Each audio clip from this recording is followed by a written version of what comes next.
Olá pessoal do Inteligência Ocidental. Seja muito bem-vindo a esse canal onde vamos compartilhar os grandes escritores da literatura ocidental. Curta, comente e compartilhe esse vídeo. E por favor, faça seu comentário.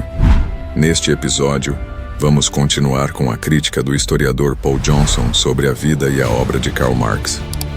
No episódio anterior, vimos que Johnson argumenta que Marx não era um cientista social, mas um filósofo político.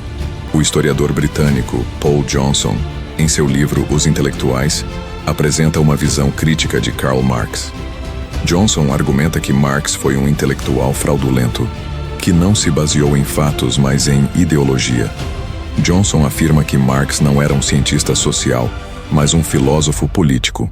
Ele não estava interessado em analisar o mundo real, mas em construir uma teoria que justificasse a sua visão de mundo. Johnson cita como exemplo o livro O Capital, a obra mais importante de Marx. Johnson argumenta que Marx usou dados falsos para embasar sua teoria da mais-valia. Ele afirma que Marx ignorou evidências que contradiziam sua teoria, como o fato de que os trabalhadores recebiam salários mais altos no capitalismo do que em outros sistemas econômicos. Johnson também critica a visão de Marx sobre a história. Marx acreditava que a história era uma luta de classes e que o capitalismo acabaria sendo substituído por um sistema socialista. Johnson argumenta que essa visão é simplista e não corresponde à realidade. Johnson conclui que o legado de Marx é trágico. Ele acredita que as ideias de Marx levaram a regimes totalitários como a União Soviética e a China. Neste episódio, vamos continuar com a crítica do historiador Paul Johnson sobre a vida e a obra de Karl Marx. Em parte, seu problema era que, desde os 25 anos, Marx sempre foi um exilado vivendo quase exclusivamente em comunidades de expatriados, em sua maioria alemães, em cidades estrangeiras. Raramente procurava fazer amizades fora delas e nunca tentava se integrar. Além disso, os expatriados com que sempre se relacionava eram, eles próprios, um pequeno grupo exclusivamente em política revolucionária. Esse fato, por si, ajuda a entender a visão estreita que Marx tinha da vida. E seria difícil imaginar um cenário social mais propenso a estimular sua natureza belicosa, pois esses círculos eram famosos por suas disputas violentas. Segundo Jenny, as desavenças só não foram constantes em Bruxelas. Em Paris, seus encontros na Rue de Moulin para tratar de colaborações em jornais tinham de se dar atrás de janelas fechadas, de modo que os transeuntes não pudessem ouvir a gritaria interminável. Entretanto, essas brigas não foram sem propósito. Marx brigava com todas as pessoas com as quais se relacionava, de Bruno Bauer em diante, a menos que conseguisse dominá-las completamente. Em consequência, existem várias descrições, em sua maior parte hostis, do furioso Marx em ação. O irmão de Bauer chegou a escrever um poema sobre ele. O velho camarada de Trier, em fúria vociferando. Seu punho maligno está cerrado. Ele grita interminavelmente, como se 10.000 demônios o dominassem. Marx era baixo, largo, tinha cabelo e barba pretos, uma pele amarelada. Seus filhos o chamavam de Moro, e usava um monóculo no estilo prussiano. Pavel Annenkov, que ouviu no julgamento de Weitling, descreveu sua espessa e negra cabeleira, suas mãos peludas e a sobrecasaca abotoada indevidamente. Era mal-educado, presunçoso e ligeiramente sobranceiro. Sua voz aguda e metálica se adequava bem às sentenças radicais que ele proferia continuamente sobre os homens e as coisas. Tudo o que dizia tinha um tom áspero. Sua obra favorita de Shakespeare era Troilo e Cressida, da qual gostava da troca de insultos entre Ajax e Thersites. Adorava citá-la e a vítima de um trecho. Tu, senhor de espírito apalermado, não possuis mais miolos do que eu em meu cotovelo. Foi seu companheiro revolucionário, Karl Heinzen, que revidou com um retrato memorável do pequeno homem raivoso. Achava Marx intoleravelmente desprezível, o resultado do cruzamento entre um gato e um macaco. com cabelos desgrenhados, pretos como carvão e com a tez suja e amarelada. Era, disse, impossível dizer se suas roupas e sua rele eram da cor de lama por natureza ou se estavam apenas sujas. Tinha olhos pequenos, ameaçadores e maliciosos, emitindo faíscas de um fogo repulsivo. Tinha o hábito de dizer: "Eu vou aniquilar você." De fato, Marx gastava grande parte de seu tempo compilando dossiês minuciosos sobre seus rivais e inimigos políticos, os quais ele não hesitava em apresentar à polícia se achasse que lhe seria útil. As grandes brigas públicas, como por exemplo no encontro da Internacional em Hague, em 1872, pronunciava os règlements de compte, acertos de conta, da Rússia soviética. Não há nada no período de Stalin que não estivesse prefigurado, de uma grande distância no tempo, pelo comportamento de Marx. Às vezes havia de fato sangue derramado. Marx foi tão ofensivo durante sua briga com August von Willich em 1850 que este desafiou-o para um duelo. Marx, apesar de ter sido duelista no passado, disse que não se envolveria nas brincadeiras dos oficiais prussianos. Porém, não fez nenhuma tentativa de evitar que seu jovem assistente, Konrad Schramm, tomasse o seu lugar, embora Schramm nunca tivesse usado uma pistola na vida e Willich fosse um atirador excelente. Schramm foi ferido. O padrinho de Willich nessa ocasião foi um aliado particularmente perigoso de Marx, Gustav Teschel, merecidamente odiado por Jenny, o qual matou pelo menos um companheiro revolucionário e acabou sendo enforcado por assassinar um oficial da polícia. O próprio Marx não era contra a violência ou mesmo o terrorismo quando se adequavam à sua tática. Dirigindo-se ao governo prussiano em 1849, fez a seguinte ameaça: "Nós somos impiedosos e não queremos nenhum centavo de vocês. Quando chegar a nossa vez, não vamos reprimir nosso terrorismo." No ano seguinte, o plano de ação que ele tinha distribuído especificamente na Alemanha estimulava a violência do populacho. Longe de sermos contrários aos chamados excessos, aqueles exemplos de vingança popular contra construções particulares ou públicas que têm um passado detestável, temos de não apenas perdoá-los, como também cooperar neles. Em certas ocasiões, quis defender o assassinato, contanto que fosse eficaz. Um companheiro revolucionário, Maxim Kovalevsky, que estava presente quando Marx recebeu a notícia de uma tentativa fracassada de assassinar o imperador Guilherme I no Unter den Linden, em 1878, recorda a fúria de Marx, cobrindo de maldições esses terroristas que tinham falhado em executar sua ação terrorista. Parece certo que Marx, uma vez estabelecido no poder, teria sido capaz de grande violência e crueldade. Porém, é claro que ele nunca esteve em condição de levar a efeito uma revolução em larga escala, violenta ou de qualquer outro tipo. E por esse motivo sua raiva recalcada se refletiu em seus livros, que sempre têm um tom de intransigência e extremismo. Muitas passagens dão a impressão de que foram realmente escritas em estado de cólera. No devido tempo, Lenin, Stalin e Mao Tse-tung puseram em prática, numa imensa escala, a violência que Marx trazia em seu íntimo e que transpira em sua obra. Como Marx encarava de fato a moralidade de suas ações, quando deturpava a verdade ou estimulava a violência, é impossível dizer. Num certo sentido, ele era um homem fortemente moralista. Tinha desejo ardente de criar um mundo novo. Apesar disso, ridicularizou o moralismo em A Ideologia Alemã. Argumentou que não era científico e poderia ser um obstáculo para a revolução. Parece ter pensado que, como consequência de uma mudança quase metafísica acarretada pelo advento do comunismo, esse moralismo seria dispensado. Como a maioria das pessoas egocêntricas, costumava pensar que as leis morais não se aplicavam em seu próprio caso, ou então identificava seus interesses com a moralidade enquanto tal. De certo, chegou a considerar os interesses do proletariado e o cumprimento de seus próprios pontos de vista como sendo coextensivos. O anarquista Michael Bakunin observou que ele tinha uma devoção fervorosa à causa do proletariado, embora ela estivesse sempre misturada com a vaidade pessoal. Sempre foi egocêntrico. Existe uma extensa carta sua escrita na juventude, aparentemente para seu pai, que na verdade foi escrita para e sobre si próprio. Os sentimentos e as opiniões dos outros nunca eram de muito interesse para ele nem o afetavam. Ele tinha de dar prosseguimento, sozinho, a qualquer realização na qual estava envolvido.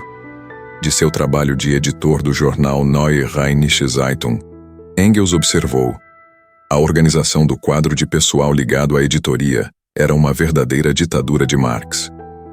Ele não dedicava nenhum tempo, nem tinha qualquer interesse pela democracia, a não ser no sentido especial e perverso que ele atribuía à palavra. Qualquer tipo de eleição lhe era abominável. Num texto jornalístico, mostrou desprezo pelas eleições gerais britânicas, chamando-as de simples orgias alcoólicas. Nos depoimentos, de várias fontes, sobre a postura e as intenções políticas de Marx, é surpreendente a quantidade de vezes que aparece a palavra ditador. Annenkov chamou-o de a personificação de um ditador democrata, 1846. Um policial prussiano particularmente inteligente que o denunciou em Londres observou: o traço dominante de seu caráter é uma ambição ilimitada e um amor pelo poder. Ele é o chefe absoluto de seu partido. Faz tudo por conta própria e dá ordens sob sua própria responsabilidade e não vai tolerar nenhuma oposição. Teschall, o perigoso padrinho de Willich no duelo, que certa vez fez com que Marx ficasse bêbado e se abrisse com ele, fez um notável retrato estilizado de Marx. Era um homem com uma personalidade proeminente, com uma rara superioridade intelectual, e se seu coração correspondesse à sua inteligência e ele possuísse, na mesma proporção, amor e ódio, teria posto minha mão no fogo por ele. Porém, falta-lhe grandeza de alma. Estou convencido de que ambição pessoal bastante perigosa consumiu tudo o que ele tinha de bom. A obtenção de poder pessoal é o objetivo de tudo o que ele faz. Em seu julgamento final sobre Marx, Bakunin bate na mesma tecla. Marx não acredita em Deus, mas acredita bastante em si mesmo e faz todo mundo o servir. Seu coração não é cheio de amor, mas de rancor, e ele tem muito pouca simpatia pela raça humana. A raiva comum em Marx, seus hábitos ditatoriais e seu rancor refletiam sem dúvida sua consciência justificada de possuir grandes potencialidades e sua intensa frustração pela incapacidade de exercê-las de forma mais efetiva. Quando jovem levou uma vida boêmia, na maior parte do tempo ociosa e devassa. Quando já era um homem de meia idade, ainda achava difícil trabalhar de forma sensata sistemática, costumava ficar a noite inteira conversando e depois, durante quase todo o dia, se deitava sonolento no sofá. Quando ficou mais velho, manteve horários mais regulares, mas nunca conseguiu se autodisciplinar para o trabalho. Apesar disso, se ofendia com qualquer crítica. Era uma das características que compartilhou com Rousseau o fato de costumar brigar com amigos e benfeitores, especialmente se eles lhe davam bons conselhos. Quando seu dedicado 26 companheiro, o Dr. Ludwig Kugelmann, sugeriu em 1874 que ele não encontraria nenhuma dificuldade em terminar. O Capital, se conseguisse tão somente organizar um pouco mais sua vida, Marx cortou relações com ele para sempre e submeteu-o a uma série de insultos implacáveis. Seu egoísmo irascível tinha causas físicas tanto quanto psicológicas. Levava uma vida particularmente insalubre, fazia pouquíssimo exercício, comia comidas altamente condimentadas e a miúde em grandes quantidades, fumava abundantemente, bebia bastante, em especial a forte cerveja Ale, e em consequência sempre tinha problemas com seu fígado. Raramente tomava banhos ou se lavava de qualquer modo, o que, juntamente com sua dieta inadequada, explica os verdadeiros acessos de furúnculos dos quais sofreu durante um quarto de século. Eles fizeram aumentar sua natural irritabilidade e, pelo visto, estavam em sua pior fase na época em que escrevia O Capital. O que quer que aconteça, escreveu ameaçador a Engels, Enquanto a burguesia existir, espero que ela tenha motivo para se lembrar de meus carbúnculos. Os furúnculos variavam em número, tamanho e intensidade. Porém, de uma hora para outra apareciam em todas as partes de seu corpo, inclusive nas bochechas, no cavalete do nariz, nas nádegas, o que o impedia de escrever, e no pênis. Em 1873, esses furúnculos causaram um colapso nervoso caracterizado por extraordinários ataques de raiva, que lhe causavam estremecimentos. Sua grotesca incompetência de lidar com dinheiro era ainda mais essencial como causa de sua raiva e de sua frustração, e estava talvez bem na raiz de seu ódio ao sistema capitalista. Quando jovem, essa característica o deixou à revelia dos agiotas que trabalhavam a altas taxas de juro, e um veemente ódio à usura representou a base da dinâmica emocional de toda a sua filosofia moral. Isso explica por que ele dedicou tanto tempo e espaço ao assunto, porque toda a sua teoria sobre as classes está enraizada no antissemitismo e porque ele incluiu no Capital uma passagem extensa e violenta de denúncia contra a usura, a qual foi tirada de uma das diatribes antissemíticas de Lutero. Os problemas de Marx com o dinheiro começaram na universidade e duraram toda a sua vida. Derivam de uma atitude essencialmente infantil. Marx pedia dinheiro emprestado de forma insensata, gastava-o e depois ficava invariavelmente surpreso e nervoso quando as letras de câmbio altamente descontadas, somados os juros, venciam. Ele via a cobrança de juros, que é essencial a qualquer sistema que se baseie no capital, como um crime contra a humanidade e como causa da exploração do homem pelo homem, que seu sistema filosófico estava fadado a extinguir. Isso era em termos gerais. Mas no contexto particular de seu próprio caso, reagia às dificuldades sozinho, explorando qualquer um que estivesse a seu alcance, e, em primeiro lugar, sua própria família. O dinheiro era o assunto dominante na correspondência mantinha com a família. Na última carta de seu pai, escrita em fevereiro de 1938, quando já estava morrendo, ele reitera sua queixa de que Marx não dava importância para a família, a não ser para conseguir ajuda e para se lamentar. Você está agora no 4º mês de seu curso de advocacia e já gastou 280 thalers. Eu não ganhei tanto dinheiro durante todo o inverno. 3 meses mais tarde, ele 27 morreu. Marx não se preocupou em assistir a seu enterro. Em vez disso, começou a pressionar sua mãe. Já tinha adotado um meio de viver à custa de empréstimos de amigos e de conseguir quantias periódicas da família. Alegava que a família era bastante rica e tinha a obrigação de apoiá-lo em seu importante trabalho.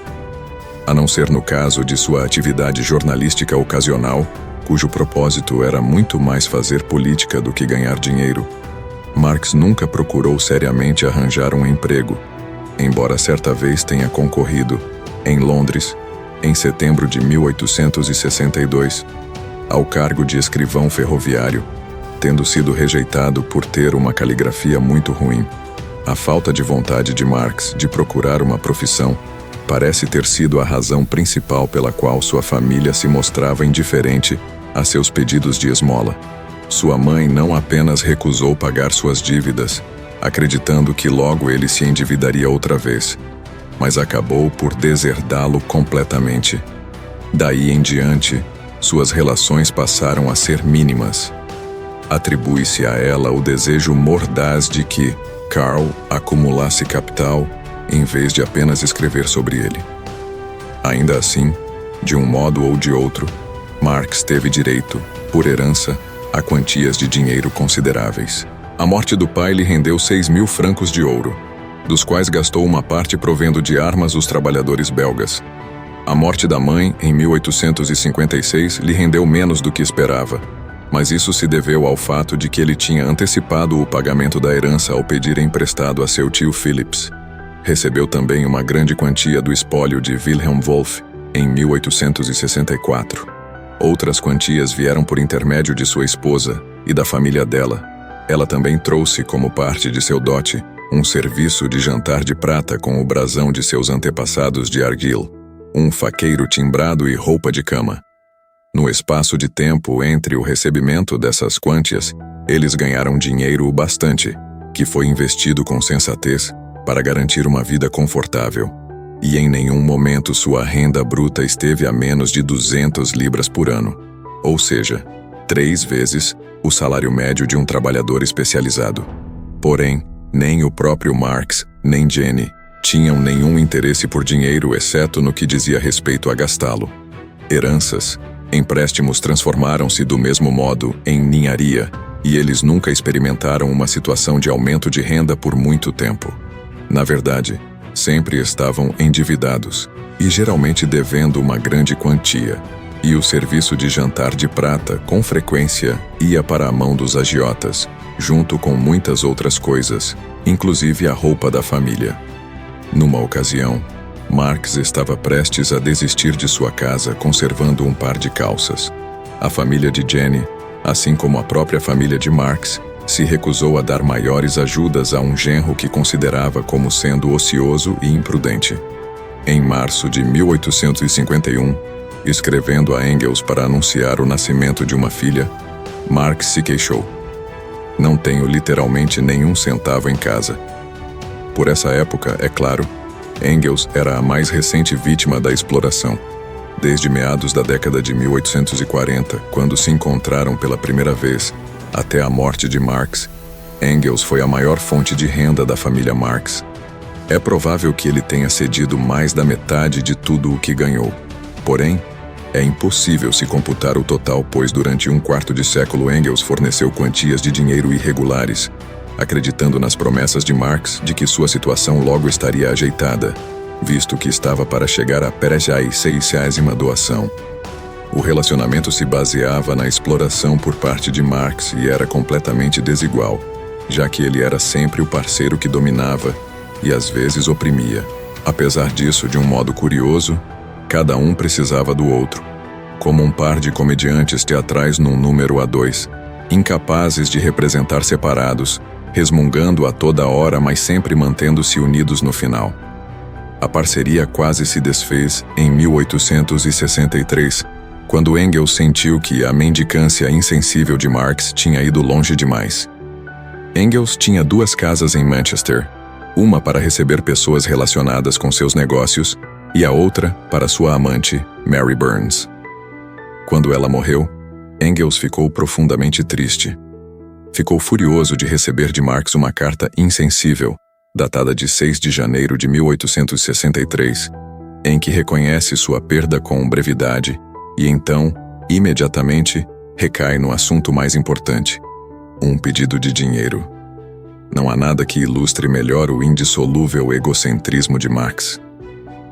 Engels respondeu com frieza, e o incidente quase representou o fim do relacionamento. Em alguns aspectos, ele nunca mais foi o mesmo, pois deixou claro para Engels as limitações da personalidade de Marx. Parece ter decidido por essa época que Marx nunca seria capaz de conseguir um emprego ou sustentar sua família, ou mesmo pôr ordem em seus negócios. A única coisa a fazer era pagar-lhe com regularidade um donativo. Então, em 1869, Engels vendeu sua empresa, assegurando para si uma renda de um pouco mais de 800 libras por ano. Dessas, 350 iam para Marx. Por conseguinte, durante os últimos 15 anos de vida, Marx foi pensionista de um rentier e experimentou uma certa segurança. No entanto, pelo visto, gastava cerca de 500 libras, ou mais, por ano, se justificando para Engels. Mesmo examinando-se pelo lado comercial, uma organização puramente proletária seria inadequada nesse caso. Portanto, as cartas solicitando de Engels donativos adicionais continuaram. Porém, é claro que as vítimas principais da imprudência e da relutância de Marx para trabalhar foram seus próprios familiares, sobretudo sua esposa. Jenny Marx é uma das personagens trágicas e lamentáveis da história do socialismo. Tinha a coloração clara dos escoceses, uma pele pálida, olhos verdes e o cabelo castanho avermelhado de sua avó por parte de pai. Descendente do segundo conde de Argyll, morto em Flodden. Ela era bonita, e Marx a amava. Seus poemas o provam. e ela o amava apaixonadamente, travando batalhas ao mesmo tempo com sua família e consigo mesma. Só depois de muitos anos de amargura esse amor se extinguiria. Portanto, as cartas solicitando de Engels donativos adicionais continuaram. Porém, é claro que as vítimas principais da imprudência e da relutância de Marx para trabalhar foram seus próprios familiares, sobretudo sua esposa. Jenny Marx é uma das personagens trágicas e lamentáveis da história do socialismo. Tinha a coloração clara dos escoceses, uma pele pálida, olhos verdes e o cabelo castanho avermelhado de sua avó, por parte de pai, descendente do segundo conde de Argyll, morto em Flodden. Ela era bonita e Marx a amava, seus poemas o provam. E ela o amava apaixonadamente, travando batalhas ao mesmo tempo com sua família e consigo mesma. Só depois de muitos anos de amargura, esse amor se extinguiria. Como poderia um egoísta como Marx inspirar tal afeição? A resposta, penso eu, é que ele era forte, dominador, bonito durante a juventude e na meia-idade, apesar de sempre sujo. E não menos importante, ele era engraçado. Os historiadores prestam muito pouca atenção nessa qualidade e ela geralmente ajuda a explicar um fascínio, que de outra forma parece misterioso. Era uma das vantagens de Hitler, como orador tanto em lugares reservados como em público. A 3 de março de 1848, uma ordem de expulsão belga foi expedida contra Marx, e ele foi levado para a prisão. Jenny também passou a noite numa cela, com um grupo de prostitutas. No dia seguinte, a família foi levada sob escolta policial até a fronteira. Durante a maior parte do ano seguinte, Marx esteve fugindo ou em julgamento. Por volta de junho de 1849, estava sem recursos. No mês seguinte, confessou a um amigo: "A última joia pertencente à minha esposa já achou seu caminho até a casa de penhores." Manteve seu ânimo graças a um otimismo revolucionário exagerado e permanente, e escreveu para Engels: "Apesar de tudo, uma erupção colossal do vulcão revolucionário nunca foi tão iminente. Aguarde maiores detalhes." Mas para ela não havia tal consolo e, além disso, estava grávida. Encontraram segurança na Inglaterra, mas também aviltamento. Ela agora tinha 3 filhos, Jenny, Laura e Edgar, e deu à luz um quarto, Guy ou Guido, em novembro de 1849. 5 meses mais tarde, foram despejados de seus aposentos em Chelsea por não pagarem o aluguel, sendo jogados na calçada perante, escreveu Jenny, toda a gentalha de Chelsea. Suas camas foram vendidas para pagar o açougueiro, o leiteiro, o farmacêutico e o padeiro. Eles acharam abrigo numa casa de pensão alemã imunda em Leicester Square. E lá, naquele inverno, o bebê Guido morreu. Jenny deixou um relato desesperado desses dias, e desde então seu entusiasmo e sua afeição por Marx nunca mais foram recobrados. No dia 24 de maio de 1850, o embaixador britânico em Berlim, o conde de Westmoreland, recebeu de um inteligente espião policial prussiano uma cópia de um relatório que descrevia, bem detalhadamente, as atividades dos revolucionários alemães que se concentravam à volta de Marx. Nenhum outro texto transmite de forma mais clara o que Jenny foi obrigada a tolerar. Marx leva a vida de um intelectual boêmio. Lavar, arrumar e trocar a roupa de cama são coisas que raramente faz, e na maior parte do tempo está embriagado. Embora com frequência fique ocioso por dias a fio, é capaz de trabalhar dia e noite com uma persistência sem treinta. Descanso quando tem muito trabalho a fazer. Não tem um horário determinado para ir dormir ou para acordar. A miúde fica acordado a noite inteira e depois se deita completamente vestido no sofá ao meio-dia e dorme até o fim da tarde. Nada incomodado com o mundo de gente entrando e saindo daquele cômodo. Ao todo só havia 2. Não há nenhum móvel limpo ou inteiro. Está tudo quebrado, esfarrapado e rasgado, com 1 centímetro de pó sobre qualquer coisa, e a maior desordem por toda a parte. No meio da sala de estar há uma mesa grande e antiga coberta com molhado, e sobre ela se encontram manuscritos, livros e jornais, junto com os brinquedos das crianças, trapos e farrapos da cesta de costura de sua esposa. Vários copos com as bordas lascadas, facas, garfos, lâmpadas, um tinteiro, copos sem pé, cachimbos de barro holandeses, tabaco, cinzas. O dono de uma loja de quinquilharias teria dúvidas quanto a jogar fora esse extraordinário conjunto de bugigangas. Quando você entra no aposento de Marx, a fumaça e o tabaco fazem seus olhos lacrimejarem. Está tudo sujo e coberto de poeira, de modo que se sentar torna-se uma ação arriscada. Num canto, há uma cadeira de 3 pernas. Em outra cadeira, as crianças brincam de cozinhar. Por acaso, essa cadeira tem 4 pernas. É a única que é oferecida às visitas, mas a comida das crianças não foi retirada, e caso você se sente, está se arriscando a perder um par de calças. Esse relato, que data de 1850, descreve provavelmente o ponto mais baixo na história da família. Porém, mais desgraças viriam nos próximos anos. Uma filha chamada Franziska, que nasceu em 1851, morreu no ano seguinte. Edgar, o filho tão amado, o favorito de Marx, a quem chamava Mosquinha, pegou gastroenterite por conta do ambiente imundo e morreu em 1855, o que representou um choque terrível para os dois. Jenny nunca se recuperou.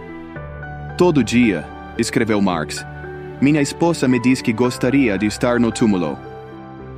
Uma outra menina, Eleanor, tinha nascido 3 meses antes, mas para Marx isso não era a mesma coisa.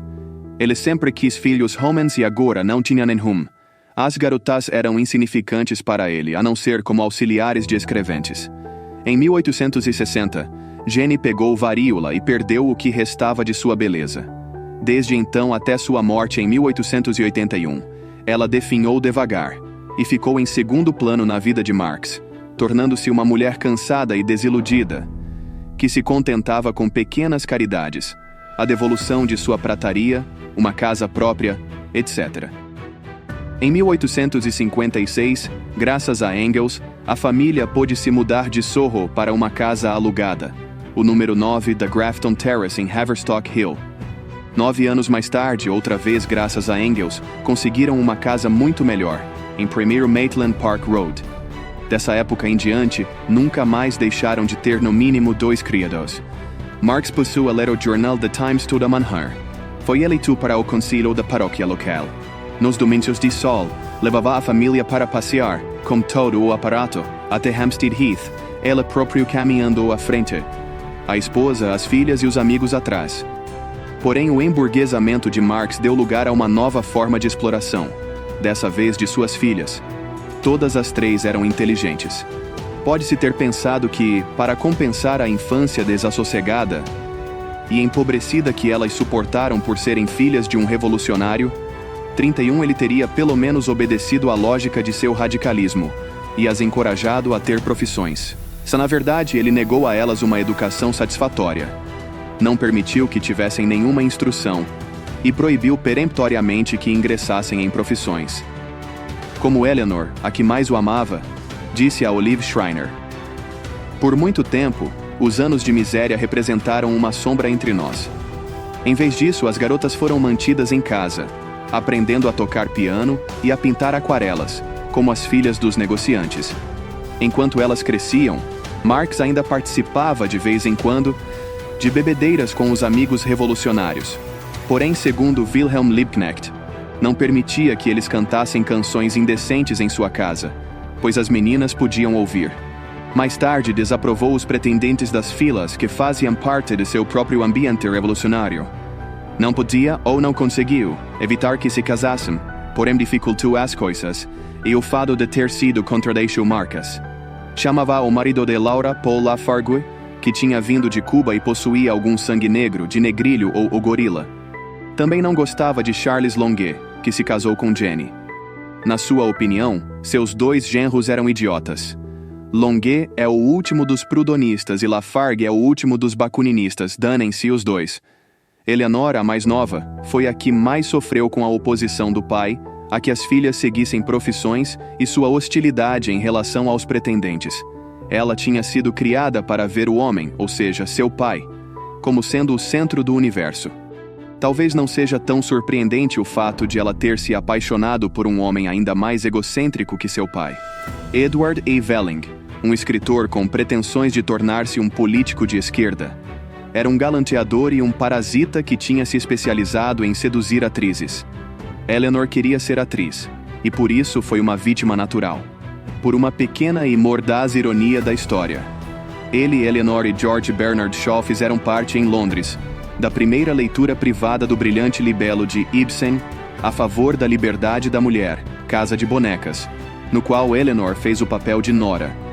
Pouco depois da morte de Marx, ela se tornou a Senhora Aveling e daí em diante foi sua triste serva, como sua mãe Jenny tinha sido de Marx. Entretanto, Marx deve ter necessitado de sua esposa mais do que quis admitir. Depois da morte dela, em 1881, definhou rapidamente, parando de trabalhar, procurando se curar em várias estâncias de águas da Europa, ou viajando para Argel, Monte Carlo e Suíça, atrás de sol e ar puro. Em dezembro de 1882, alegrava-se com sua crescente influência na Rússia. Em nenhum outro lugar, meu sucesso me dá mais prazer. Destrutivo até o final, se vangloriava de que isso me dá a satisfação de estar corroendo um poder que, depois da Inglaterra, é o verdadeiro sustentáculo da velha sociedade. 3 meses mais tarde, morreu em seu hobby, sentado perto da lareira. Uma de suas filhas, Jenny, tinha morrido poucas semanas antes. As mortes das 2 outras também foram trágicas. Eleanor, profundamente angustiada por conta do comportamento de seu marido, tomou uma dose excessiva de ópio em 1898, possivelmente escapando de um pacto de suicídio com ele. 13 anos depois, Laura e Lafargue também fizeram um pacto de suicídio, e ambos o levaram a efeito. Houve, contudo, uma estranha e obscura sobrevivente dessa trágica família, o fruto do mais grotesco ato de exploração pessoal de Marx. Em todas as investigações que fez sobre as injustiças dos capitalistas britânicos, ele encontrou, por acaso, vários exemplos de trabalhadores com salários baixos, porém nunca conseguiu achar nenhum que não recebesse salário. No entanto, esse trabalhador existia e vivia na casa de Marx. Quando ele levava sua família em seus pomposos passeios, bem atrás, carregando a cesta de piquenique e outras bagagens, estava uma atarracada figura feminina. Tratava-se de Helen Demuth, conhecida pela família como Lenchen. Nascida em 1823, filha de camponeses, tinha se juntado à família von Westphalen na idade de 8 anos como babá. Ganhava seu sustento, mas não recebia salário. Em 1845, a baronesa, que se sentia aflita e preocupada com sua filha casada, cedeu Lenchen, então com 22 anos, para Jenny Marx a fim de facilitar a situação da filha. Ela continuou com a família de Marx até sua morte, em 1890. Eleanor a chamava de a mais amorosa das pessoas em relação aos outros, enquanto que austera a vida inteira consigo mesma. Ela trabalhava de forma brutal e infatigável, não apenas cozinhando e lavando a casa, mas também administrando o orçamento familiar, o que Jenny era incapaz de fazer. Marx nunca lhe pagou 1 centavo. Entre 1849 e 1850, durante o período mais tenebroso da história da família, Lenchen tornou-se amante de Marx e ficou grávida. O pequeno Guido tinha acabado de morrer, mas Jenny, também ela, estava novamente grávida. Toda a família estava vivendo em 2 cômodos, e Marx teve de ocultar o estado de Lenchen, não apenas de sua esposa, mas dos muitos visitantes revolucionários. Por fim, Jenny descobriu ou teve de ser informada, e mais do que as outras desgraças por que passava na época, esse fato representou o fim de seu amor por Marx. Denominou-o de um incidente sobre o qual não insistirei mais, embora tenha aumentado bastante nossos infortúnios públicos e particulares. Essa passagem está num esboço autobiográfico que ela escreveu em 1865, do qual 29 das 37 páginas foram conservadas. O restante, onde descreve suas brigas com Marx, foi destruído, provavelmente por Eleanor. O filho de Lenchen nasceu na casa de Soho, Windeg 28 da Dean Street, a 23 de junho de 1851. 60. O garoto foi registrado como Henry Frederick Demuth. Marx se recusou a reconhecer sua responsabilidade, na época ou mais tarde, e negou categoricamente os boatos de que era o pai. deve ter aventado a possibilidade de fazer como Rousseau e pôr a criança no orfanato, ou então adotá-la para sempre. Mas Lenchen tinha uma personalidade mais forte do que a senhora Rousseau. Insistiu em reconhecer, ela própria, o garoto. Ele foi oferecido para adoção a uma família de operários chamada Lewis, porém, com permissão de visitar a família Marx. No entanto, foi proibido de usar a porta da frente e obrigado a ver a mãe apenas na cozinha. Marx estava bastante temeroso de que a paternidade de Fred fosse descoberta e que isso lhe causasse um prejuízo irrevogável como líder e profeta revolucionário. Uma leve referência ao incidente ainda se encontra em suas cartas. Outras foram suprimidas por mãos variadas. Por fim, convenceu Engels a reconhecer secretamente a paternidade de Freddy, como uma versão falsa em que a família acreditasse. Eleanor, por exemplo, tomava-a como verdade. Mas Engels, embora pronto, como sempre, a se submeter aos pedidos de Marx para o bem de seu trabalho conjunto, não estava disposto a levar o segredo para o túmulo. Engels morreu de câncer no esôfago a 5 de agosto de 1865, incapaz de falar, mas desejando que Eleanor, Tussie, como era chamada, não mais acreditasse que seu pai era puro, escreveu numa lousa: Fred é filho de Marx. Tussie quer transformar seu pai num ídolo. A secretária e governanta de Engels, Louise Freiberger, numa carta de 2 de setembro de 1898, a August Bebel, disse que o próprio Engels contou a ela a verdade, acrescentando: a semelhança de Fred e Marx chega a ser absurda, os dois tendo aquele rosto judeu e o cabelo preto azulado. Só mesmo estando cego pela parcialidade é que se pode ver nele alguma semelhança com o general, como chamava Engels. A própria Eleanor aceitou o fato de Fred ser seu meio-irmão e afeiçoou-se a ele. 9 de suas cartas para ele se conservaram. Ela não lhe fez nenhum benefício, uma vez que seu amante, Aveling, chegou a pedir emprestado todas as economias de Fred e nunca o reembolsou. Lenchen foi o único representante da classe trabalhadora que Marx chegou a conhecer de perto, seu único contato real com o proletariado. Fred podia ter sido outro, visto que ele foi criado como um jovem proletário, e em 1888, com 36 anos, ganhou seu cobiçado diploma como engenheiro mecânico qualificado. Passou praticamente a vida inteira em King's Cross e Hackney, e foi um membro constante do Sindicato dos Engenheiros. Mas Marx nunca o conheceu. Encontraram-se apenas uma vez, possivelmente quando Freddy estava subindo a escada externa que saía da cozinha, sem saber, nessa época, que o filósofo revolucionário era seu pai. Ele morreu em janeiro de 1929, numa época em que a visão de Marx acerca da ditadura do proletariado tinha tomado uma forma concreta e aterradora, e Stalin, o governante que alcançara o poder absoluto pelo qual Marx ansiara, estava apenas começando seu ataque catastrófico contra os camponeses russos.